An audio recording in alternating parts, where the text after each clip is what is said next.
Andrew Berry has targeted guys and gone after them, whether it's in the draft last year or certainly in free agency this year. If they want them, they don't let anything stop themselves. They go get them. That would tell me that if they see a player that they like coming to them in the first round and it's getting close and they're worried they might lose him, I think they would parcel some of their 9 picks and go up a couple of slots and get that guy. That's how aggressive they are. Yeah, and that's the way to be, really. We know that Super Bowl winners of the future are made at the NFL draft. And when you look at those 9 draft picks, Jimmy, that's a lot of currency. So they do have some room to move a couple of pieces here or there. Are you getting any sense at all that there might be a move the Browns would be willing to make to give up even a number 1 next year if that was the player they wanted?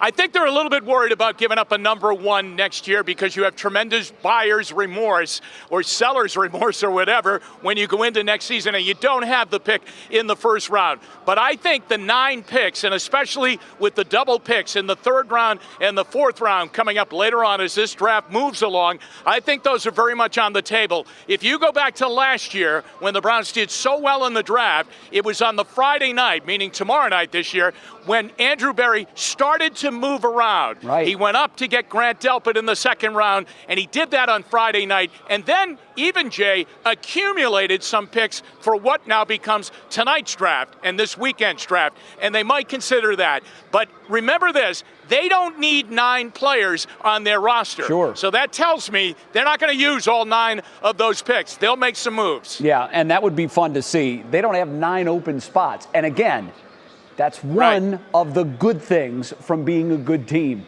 You have few spots to fill. All right, Jimmy, I know it's a busy night for you. We'll see you again at 6 with more on the NFL Draft. All right, well, even if you aren't a huge sports fan, there is a lot of fun to be had in and around the draft, and our Will Ewick joins us live from inside the venue. So, Will, how is day 1 going so far?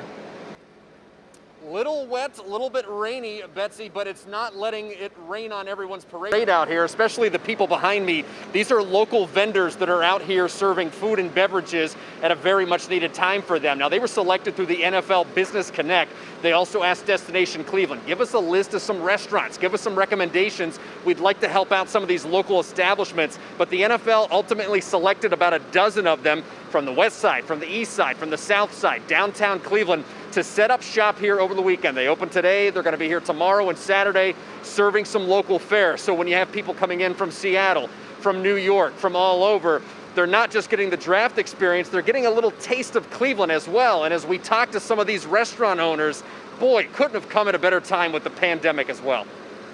It's a good opportunity, that's first and foremost, especially for all the people who lost workers and stuff to COVID.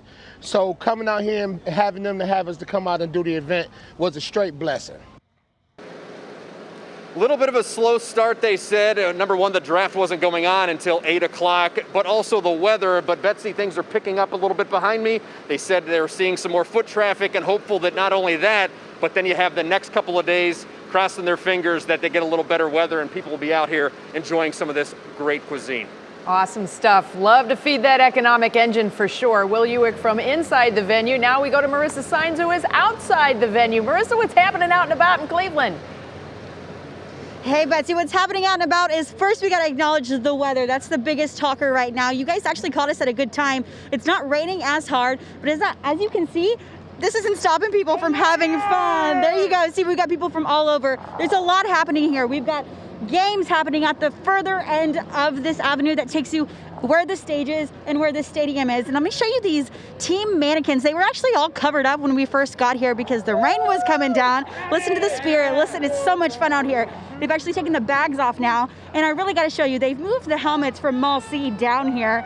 And you've got people at the end definitely standing where the Cleveland Browns helmet is, taking pictures. There's been a consistent line. But one thing I want to point out to you is that I was just speaking to a couple people. You can feel the excitement here. And one guy says, it feels like I'm going to a football game. So people are really excited to be here, and the rain definitely isn't stopping them. It kind of feels like football weather, actually. Temperature right around 50, some rain. Hey, football fans, ponchos are nothing new to them. So, Marissa, continue to enjoy. We'll check in with you again coming up in a little bit. Well, if you do need to drive downtown for the NFL draft or any other reason over the next couple of days, there are some road closures and some detours that you need to know about. So for that, let's turn to our road warrior, Danielle Wiggins, for the details. Hey, Danny. Well, what's up, road warriors? And this is just a reminder that there are parking restrictions and road closures in downtown because of the draft. So check out this map because you pretty much cannot park in all of the areas that you see highlighted in orange, which are all of the streets north of Superior and between East 12th and the Cuyahoga River, as well as marginal roads. Also, exit ramps off of Route 2, also called the West Shore Way near downtown, are closed, with this big one. Route 2 westbound from I-90 West is also closed at Dead Man's Curve, meaning you will have to continue on I-90 West to take another exit ramp into downtown. Closures and restrictions lift Sunday morning. All right. Thank you so much, Danielle. Great information there. Boy, I'm going to tell you, I'm excited to have this. Kidrowski's Bakery, not only a hometown favorite, but my favorite. It is only fitting that they get to show off their delicious treats to the VIP guests. The NFL reached out to owner Tim Kidrowski and asked for them to cater their signature snoogles for the VIPs and the media and the folks in town. They're going to be delivering 340 of them to the stadium tomorrow morning. Celebs, players, legends, all of those. We are so excited about Kidrowski's. With NFL ordering 340, that's just another day's worth of work, yeah. But we are just so honored to have that ability to be able to provide that. Okay, so on average, they sell between 35 and 50 dozen snoogles a day. If I'm ever within 25-mile radius of that bakery, probably a couple dozen of them are coming to me. And Jay, we have snoogles. Yes, they gave us some. My box says forecast a good pick for tonight. I'm working on that. What does yours say? Mine says go Browns, Jay, snoogles, go Blue Streaks. And if you've never had Sandusky a snoogle, it's a pastry, okay? And it's like a flaky pastry, and they put this glaze on it. And First of all, if you've never had one, I feel sorry for you. It's ridiculously good. So Kidrowski's Bakery, we absolutely love them. They are phenomenal. And you have the next read. Lucky. They are so good. All right, we'll continue our draft coverage right after the break. We're going to show you the impact the draft is having on downtown despite this crummy weather. Oh, and it's the filling that's the bomb, too. Oh, all right. Plus, how Kid Cudi is celebrating the draft in his hometown this weekend. We'll tell you about his limited edition idea to kick things off. And we're keeping an eye on the forecast on this draft day. Matt's coming back with your full forecast right after the break. Oh, these snoogles are so good.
We welcome you back to What's New. We're just about 3 hours away now from the NFL draft, and man, is it getting exciting, not just here in Cleveland. Browns fans obviously excited about it, but all 32 teams are thrilled to see what happens tonight. Rain delays weren't exactly in the playbook for this year's draft, but remember, it is Cleveland, and it is April. Especially with all those outdoor events that are planned. But as consumer investigator Danielle Serino found out, today was not a total washout. Here we go, Brownies, here we go. Woo, woo. In true Browns fans fashion, a little rain wasn't stopping this winning playbook. Well, I didn't look at the weather report, but NFL draft was always on the bucket list. And with the number of people filling the stands in the bars at places like Buffalo Wild Wings, it was still a touchdown for organizers. We want to help drive as much traffic into our downtown restaurants and retail establishments. The outdoor venues are still open for true tailgaters, with the Rock the Clock end zones featuring big screens to watch the draft, music, food trucks, or you can bring in your own food from local restaurants like Winking Lizard. To handle the rain, yeah, you got to get your liquid courage, the beer, to be able to handle the weather out there. For those worried about the rain, slickers and small umbrellas are welcome. But come on, we've sat through worse conditions for games. This is Cleveland weather. This is what we needed to have the great experience to have the draft in Cleveland. And while we may see fewer than the 50,000 people a day expected in today's huddle, if you're still concerned with safety, keep your mask on, man. Remember, neither the Super Bowl nor the Final Four got a penalty for turning into a super spreader event. But we are confident that people will be able to come down, maintain their physical distancing, and support our Cleveland businesses. And with better weather predicted for the weekend, the odds are in their favor. Danielle Serino, 3 News. You know, people just deal with the rain when it's here. Okay, fine, it's raining. We're just going to deal with it. I love the tailgating in the rain idea. They're still going to be out there doing that for sure. Hey, real quick, I do want to tell everybody, Kudrowski's Bakery is in Amherst in Lorain County, by the way. We didn't tell you that. If you do want to go visit them, and I do highly recommend it. Yeah, you should. You absolutely should. All right, let's get to our weather word today. And Matt, here's the deal. I mentioned it just a while ago. Every football fan in the United States is filled today with anticipation. So there's your weather word. All right, very good. You guys go get napkins and clean up. Must be nice having those delicious treats here. Have some flaky crust my wife's on my making. Yeah, that's fantastic. My wife's making some kind of vegetable stir fry upstairs that's extremely healthy. So again, enjoy your treat there, you guys. Can't wait to see you one day again. Outdoor dining forecast tonight. If you are perhaps enjoying some of those special treats outside, not the best outdoors, you know that. We've got some rain around. Temperatures generally in the 50s for most of us, but the bulk of that rain is out of here. We had the heavier showers, even some gusty winds. I was tweeting about that earlier down in our southern communities. That's along the actual frontal boundary. We were up near 70 down towards the south earlier. We've got colder air moving in, and that cooler, we'll call it cooler air. It's not quite cold. We know things can get cold around here, but that's bringing some more showers off the lake. So kind of murky. We've got a general rainfall that's going to move in across the greater Cleveland area over the next couple hours. And then we've got the back edge of this. This is moving pretty quickly. I think over the next hour and a half or so, this will not only move in, but hopefully it'll move out by about 7:30 or so. That's really the back edge of the rain. You look off towards the north, though, we do have the air coming out of the northwest. That's a cooling air, and it's actually along a secondary front. This is kicking up some more showers, areas of Wisconsin. This will likely be in the forecast tomorrow morning. We'll have to keep an eye in the afternoon to see if anything fires off towards our west. Overall, much better tomorrow. Much better tomorrow. We can all just sit with anticipation towards tomorrow's forecast because things can only go up from here right after some of that heavier rain that we've gotten. So here's the clouds with your National Design Mart hour-by-hour forecast. You notice we get a couple more showers tomorrow morning around the area. That was a late bell. That's okay. I'll give you a kick later. Then look by afternoon. So we bring out some sunshine tomorrow morning. It will be cooler. It's also going to be windy tomorrow, but models tending to kick off some more showers, hopefully south and west of greater Cleveland area tomorrow about midday through early afternoon. Once we get to the 2-3 o'clock hour, we're done with the rain, and we can bring in much drier air, lots of sunshine, temps holding to the 50s, so it's not going to be exactly warm, but we'll take that. It should be nice and setting up the stage for a beautiful Friday evening. It will be cold Friday night. Saturday morning, there's already freeze watches out for inland locations, so we're not done with those bringing in the plants or covering them up if they're outdoors and sensitive to that. So Saturday morning looks cold, then we'll start to warm up. I mentioned the wind. Here's your forecasted wind and a gust. Keep an eye on those yellow numbers. This is tomorrow morning. You notice we have gusts upwards of 30. As that low pressure heads out of here, it's really going to turn quite gusty tomorrow afternoon. Area wide, we'll likely have gusts over 40 at times. And that's not going to be a warming wind either. You can see how things do subside by your Friday evening, though, and then we're in the clear beyond that. So your draft forecast, gusty winds tomorrow, 50s, mostly sunny on Saturday. Saturday looking great. Union Home Mortgage, other 7 days here, you see 67, mostly sunny on Saturday, warming up by the time everyone leaves, and then we turn pretty rainy next week. Still looking at some cooler temperatures as well. But I think overall, compared to what this draft looked like it was going to be weather-wise and what it's going to end up being, we are in good shape. All right, very good. Matt, thank you very much. Next on What's New, actor Elliot Page speaks with Oprah. We'll show you what the two talked about in his first interview since coming out as transgender.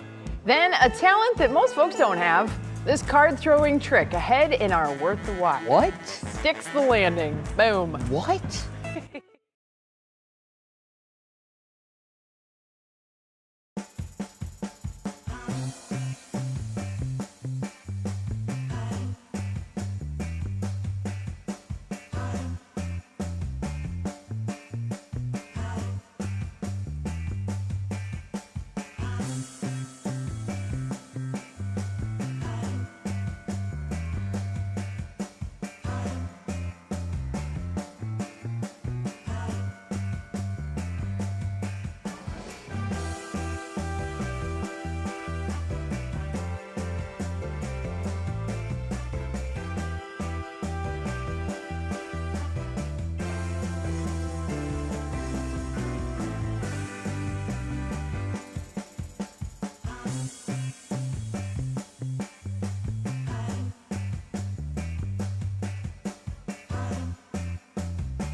Time now for your Daily Pop Break. Actor Elliot Page speaks one-on-one with Oprah.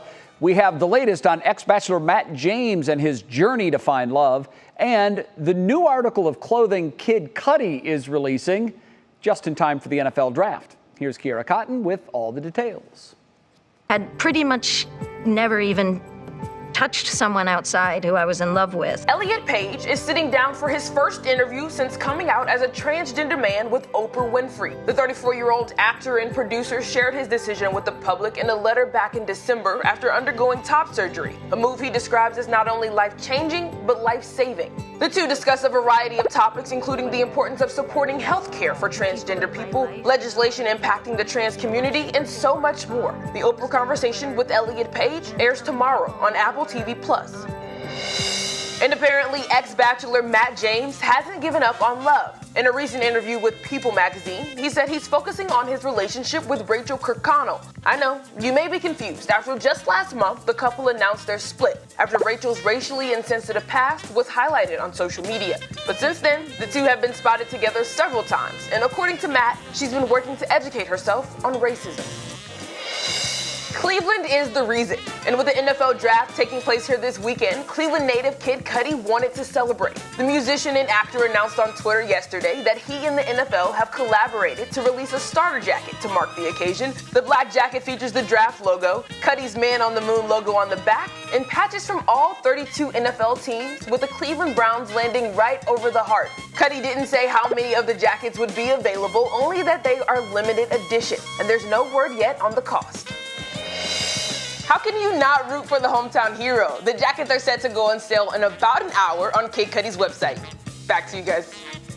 Jay is refreshing his browser as we speak. I need that is that so jacket. cool. I love I those need jackets. Well, today's Worth the Watch is pretty incredible. This is Rob Rickerman. He has this talent. There you see it. Yep, I know. Tossing cards that land in the most unbelievable places. Between the Rubik's Cube pieces, he tossed it between two ping pong balls, a Nutter Butter cookie, and an Oreo, even a paper clip. Rob's Instagram page, Watching Rob, is full of videos like this. That totally reminds me of your son Corey and all of his antics when he was quarantined and hitting golf balls into odd places. Betsy, that almost looks like it's computer generated. And look how far away he is. Like, I can't even do that, like, trying to place it. Here's what I really want to know, and I don't know if he even knows this. How many takes to do each one? That one was bounced off a basketball and then between two ping pong balls. That's insane. Not like realistic somehow. Wow. Amazing. I could watch that all day. That is the definition of worth the watch right there. No kidding. Get to practicing, everybody at home. Well, next, as we continue the countdown toward the draft, this is the day future Super Bowl winners are made. Nick Camino joins us live with a preview of who to expect to be chosen and when. And just a short while ago, I sat down with one of the broadcast hosts of tonight's NFL Draft, ESPN's Kirk Herbstreit. We'll get his thoughts on where the Browns are positioned heading into tonight's draft.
Yeah, I got you here, David. In the 1950s, when the model black athlete had been established around the... Check 1, 2, 3, Brandon's microphone. We're talking about the NFL draft. Finally, we're just hours away from it starting, and right now fans have been here.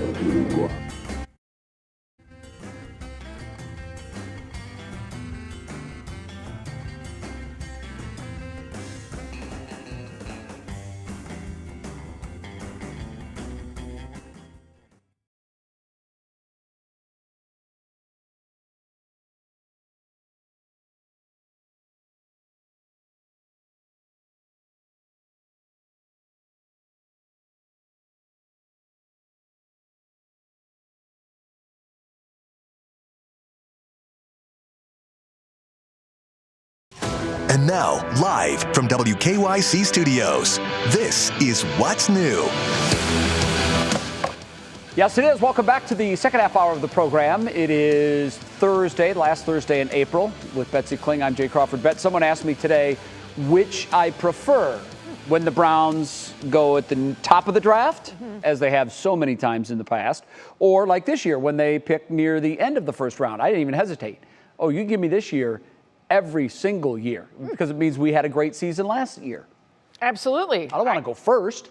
I prefer chicken wings. So I don't really know a lot of the players, but I just get so caught up in the excitement, and I love to hear about the players, and they go through the stats and they educate the viewers, which I really appreciate. Like, wow, that guy's really good. Yeah. But then, you start to get into some of that team psychology, and when somebody trades and the pick is in. It's great drama.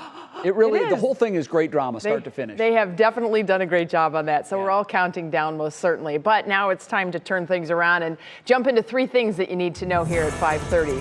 8 people have been charged in the hazing death of BGSU sophomore Stone Foltz. They face charges ranging from involuntary manslaughter, reckless homicide, and hazing. A 20-year-old from Cleveland is among those indicted. Foltz died after an alcohol-fueled hazing incident off campus at a Pi Kappa Alpha fraternity event. That fraternity has been permanently expelled from the university. Time now to take a look at our COVID numbers. Ohio reporting 1,786 new cases today. We have been right around that number now for the better part of a week. It is 63 cases more than we reported yesterday. Our 2-week average down slightly. It's now at 1,630. And so, too, is our cases per 100,000. The state announced today that we are currently at 155 cases per 100,000. Just last week, we were at 185. So we're down 30 in a week. And in the last 24 hours, 42,000 more Ohioans got that first dose of the COVID-19 vaccine. Total percentage really not moving much, though, on 40,000 vaccinations. It just is still under 40%, and under 40% of the state, and that is 4.6 million Ohioans that have had that first vaccine.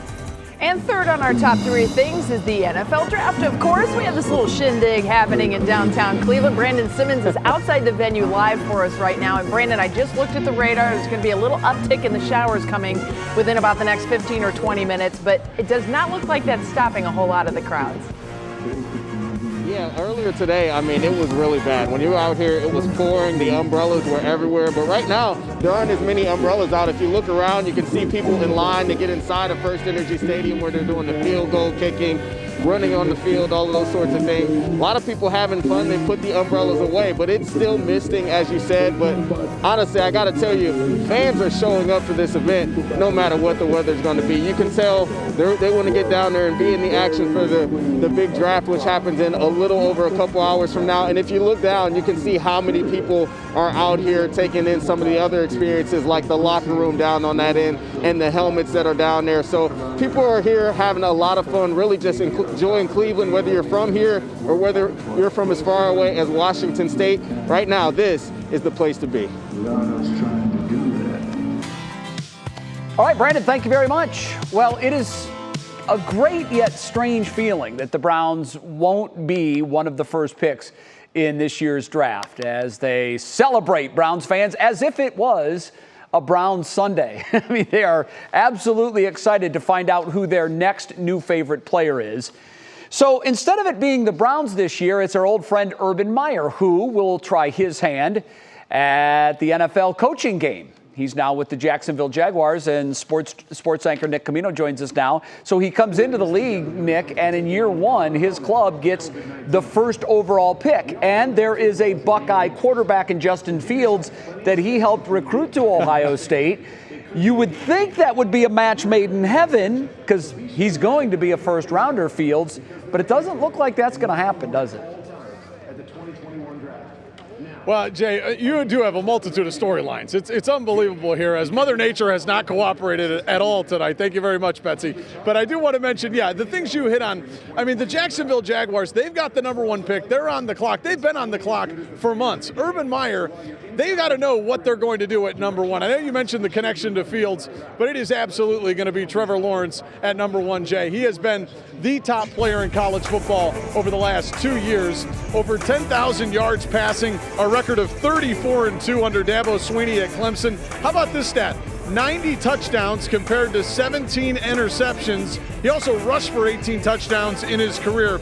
You mentioned Urban Meyer, though, the former Ohio State head coach. He's the head man in Jacksonville. He's got to be over the moon about this pick. It's probably a big reason why he took the job. Now, speaking of Ohio State, what's going to happen tonight with Buckeyes quarterback Justin Fields? There was a time just a month ago when people had Fields going number 2 to the Jets or number 3 to the 49ers. But according to multiple reports and mock drafts recently, Fields' stock has been falling a bit. Some have him falling to the final pick of the first round, which is held by the Tampa Bay Buccaneers. So come draft night, Jay, you know this as well as I do. You don't know what's going to happen. And these picks, when these mock drafts come out, I've seen a 7-round mock draft. How can you possibly do that, right?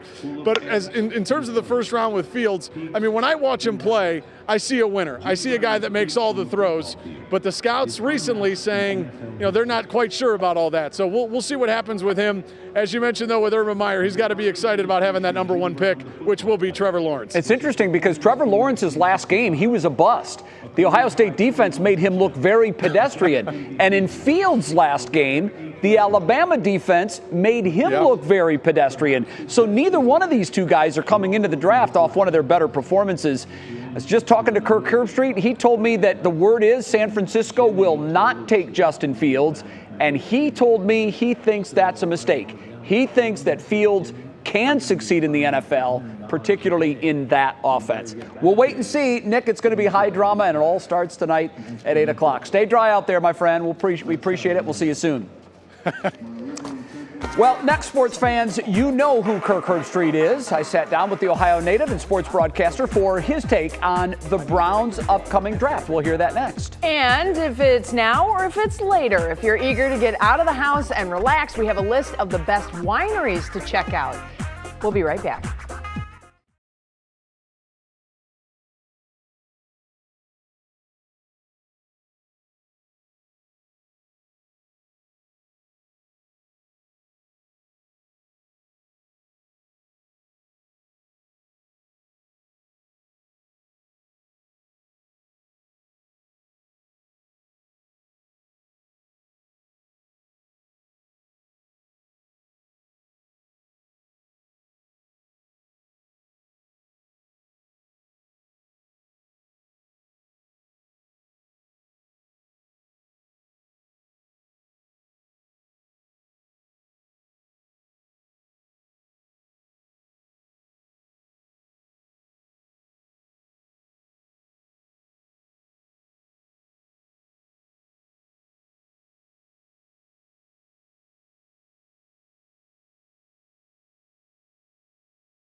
Well, Ohio fans certainly remember Kirk Herbstreit from his days as an OSU quarterback, but he spent the last 25 years covering college football for ESPN. And this weekend, he's going to serve as one of the lead analysts for the NFL draft. And I had a chance to sit down with Kirk this afternoon to get his take on how the Browns are positioned coming into this year's draft. This is weird for the Browns because typically they're number one pick. You love that too, don't you? You guys got it. Well, I used, you and I used to have fun with each other being a Bengals guy. At 26, it's almost impossible to project who's going to be available. But can you give us a couple of names at linebacker? Collins is a little bit of a difficult guy to figure out. He's very long, explosive. Right. I mean, you're talking about a 4.4. Do you think he'll be around? Yeah, I think he could at 26? Because his production on the field didn't necessarily match the scores that he had at his workout. Yeah. So he's one of those guys. Somebody's going to fall in love with him. The Micah Parsons, I mean, is a top 5 talent. I don't think he'll be around at all. There's talk, and it's always talk leading into the draft, that he could potentially be one of those guys that's like, why did he slide? What happened? Sure. And I'm not saying I know of anything. I'm just saying I've heard that. But his talent is top 5. So we'll see. It's obvious that the Browns need defensive players. I think everybody will look at their Browns offense and say they did a great job last year. Mm-hmm. Jimmy mentioned this. Don't be surprised if they go the wide receiver route. He mentioned the wide receiver from LSU. There's another kid from Minnesota who just tore the Big Ten up 2 years ago, had a big day against Ohio State last year. He could be a possible pick for the Browns if he's still around. But I think tonight, Betsy, the big storyline for the Browns will be defense, and that'll be the story, I think, for all 3 days. It's going to be defense, defense, defense. So my question is, just how many variables are there in a pick?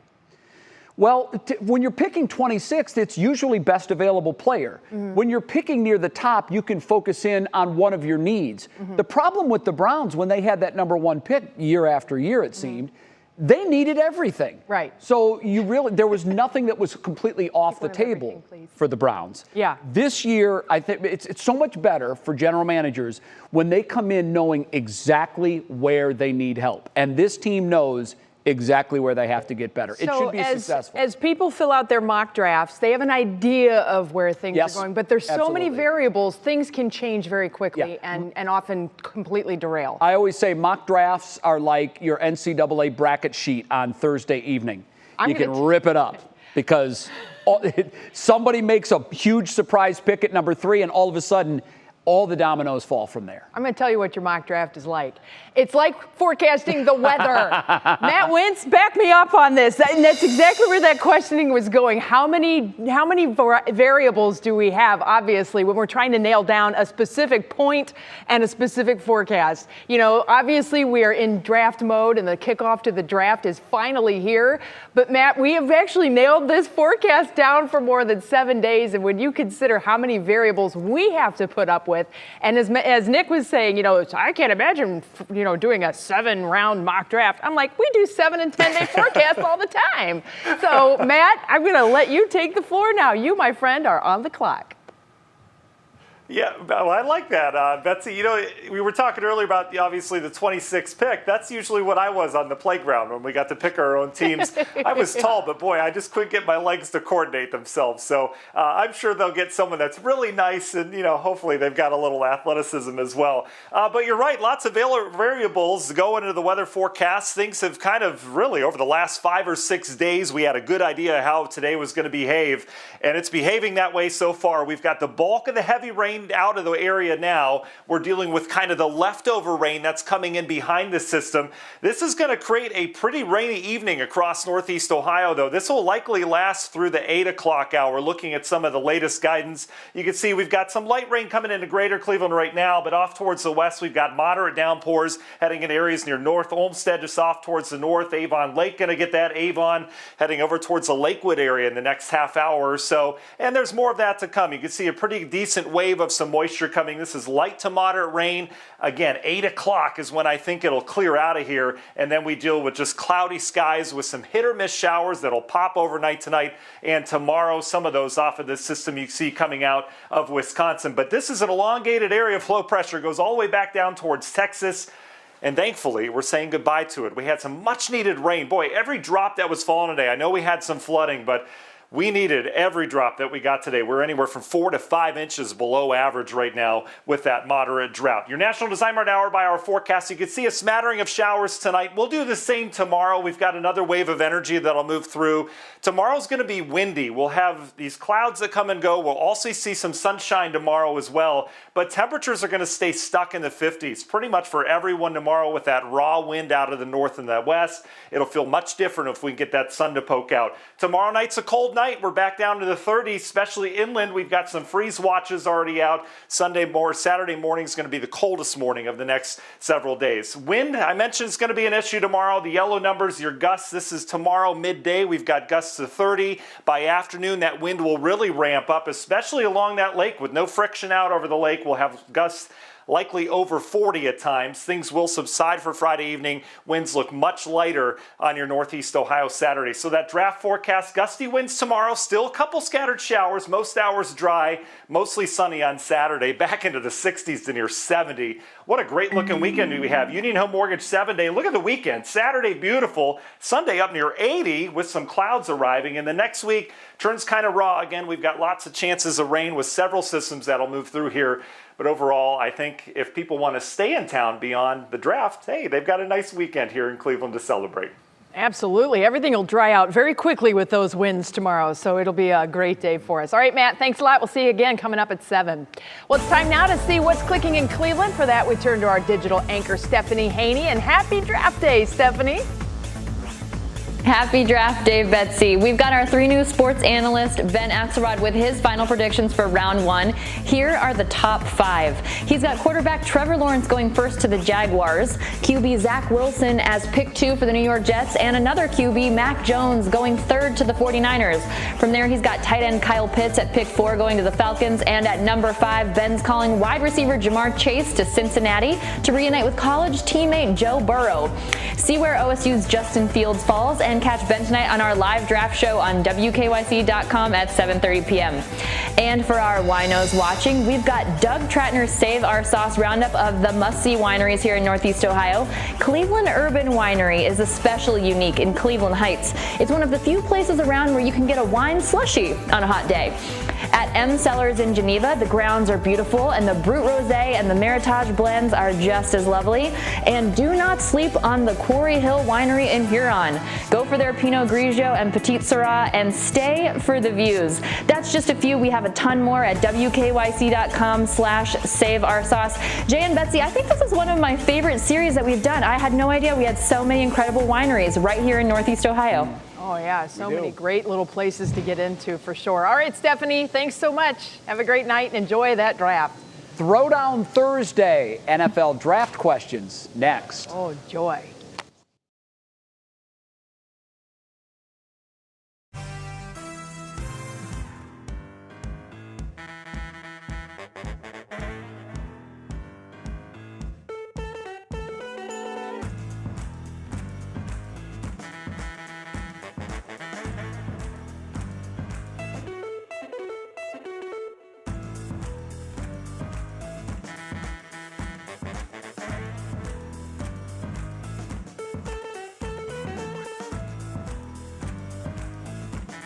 Hey, how we sounding here? How much money did the draft bring in to Nashville in 2019? Nope.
It's time for Throwdown Thursday. And today we are celebrating the NFL draft being here in Cleveland. The first draft pick coming up tonight at 8. And Mike Polk Jr., our resident game show host / MC, is here to get all the hype for the big event. I can't wait. But this week's a little different. Instead of each question being worth 1 point, that's the way we've done it in the past. We decided to make things a little more interesting. So with each question, it goes up a point. So question 1, 1 point. Question 5, 5 points. So Betsy, you're never out of this thing. Yes. So now you can really, really beat me instead of just kind of beat me. Fantastic. All right, let's go. Mike, I love the apparel. Are you guys ready to throw down? Because we've got a lot more on the line, too. Because it's the NFL Draft Day, someone's going to win this limited edition Derek Anderson jersey that I got at Value World. Did you pull that out of your cedar chest? You guys. I did. Best of luck to both of you. Let's keep it clean. And I did not listen to those new rules, so good luck to everyone. How much money did the draft bring into Nashville in 2019? Is it A, $80 million, B, $133 million, C, $156 million? There were 500,000 people there, so I'm going to say C. I think they each spent money. There's a lot. Yeah. The correct answer is B, $133 million. So I'm minus. Okay, that's all right. They didn't spend that much, apparently. I guess not, cheapskates. Swung and missed with his first pick. We're used to that around here back in the day, Jade. Now here, we're going to clean it up, though, on draft day right now. Where was the first NFL draft held? A, New York City, B, Miami, or C, Philadelphia? It was Philadelphia. Philadelphia is correct. Okay. Very good, Jay. All right, fantastic. So now we're even, 0-0. All right, so now. Well, no, wait, I get 2 1. for that. I get 2 for that. +1. So I'm +1. All right. He's keeping score. I trust that you guys are keeping tally there because I'm certainly not. Always. Here's something very local about the draft that I think you guys are going to enjoy. This is a good one. Wine from which winery did not make it into the swag bag sneak peek yesterday? That is to say, what wine didn't make it into the swag bag, okay? Is it read that story. Oh, wait, I'm going to give you some options, but please go right ahead. I'm going to say Michelangelo's. Wow, Michelangelo's is correct. Very good. You read that story yesterday. I knew it was Gervasi, but I didn't realize Chateau Huff was in there, so I figured, well, Chateau Huff is special. So it's Good +3 to +1. We got a battle. Okay, moving on. True or false? Oh, I love these. You can wear a face shield without a mask at this year's NFL draft. You cannot. Jay? You have to wear a mask if you're wearing a face shield, too. So, yes, you have to wear a mask. That was Betsy, and that is correct. You are right, Betsy. You absolutely have to wear a mask, everybody. I can't win because you have +7. Now, last question. Jade, can we just play this out? Last question. Play it out. Okay.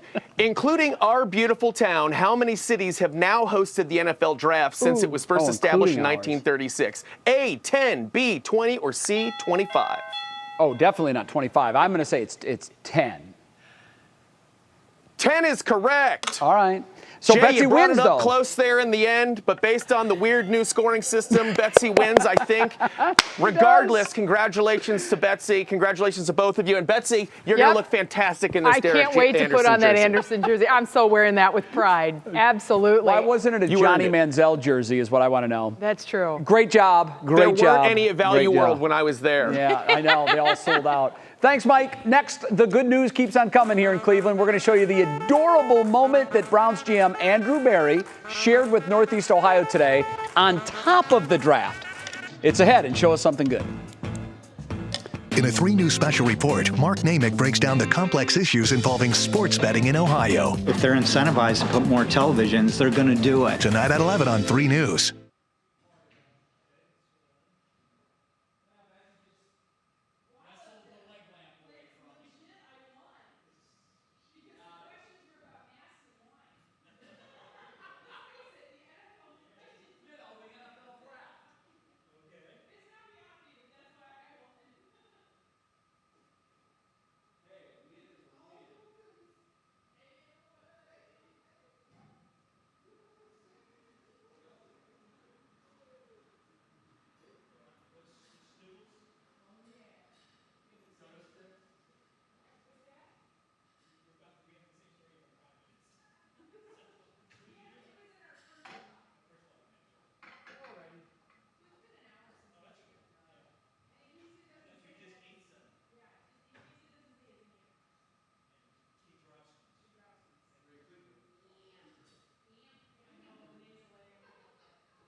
I do, David. How are you? It is officially here, the first day of the NFL draft in Cleveland. It's a rainy start, but that's not stopping football fans from coming downtown. Thanks.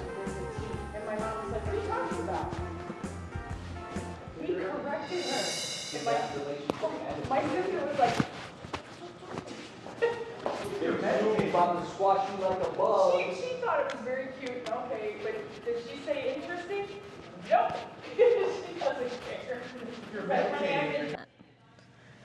Hey everyone, Crane is officially offering me hair tips. Mic check 1, 2, 3. I gotcha. How are you? Good, thank you. Why don't you wear it like that, he says. That's comical.